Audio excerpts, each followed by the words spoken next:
How to troubleshoot a Rheem water heater. Step 1. Check the power and controls. If the heater isn't working at all, first make sure it's receiving power. For an electric Rheem, check the circuit breaker and make sure it hasn't tripped. For a gas Rheem, make sure the unit's power switch or control is on. Step 2. Check the water and gas supply. Make sure the cold water supply valve going into the heater is fully open. For our gas model, also make sure the gas supply is open. If you have no hot water, Rheem recommends checking that the relevant shutoff valves are fully open. Step 3. Check for error codes. If your Rheem has a digital display or electronic controls, look for an error code or warning light. Write down the exact code before resetting anything.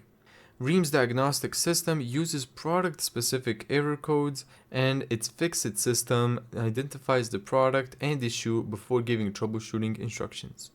Step 4. Check for leaks or unusual problems. Look around the heater for water pooling underneath, dripping connections, rust or corrosion, unusual noises, unusual smells. Rheem says water pooling around the tank can indicate a serious problem, while rumbling or popping can be associated with sediment buildup. Step 5. Reset the heater. If there isn't an obvious leak or other safety problem, you can perform the model-specific reset. The reset procedure isn't universal across Rheem products. Some electronic models have a reset procedure, while certain tankless models allow alarms to be cleared through the user interface. Thank you so much for watching this video. If you found this tutorial helpful, make sure to give it a thumbs up and subscribe.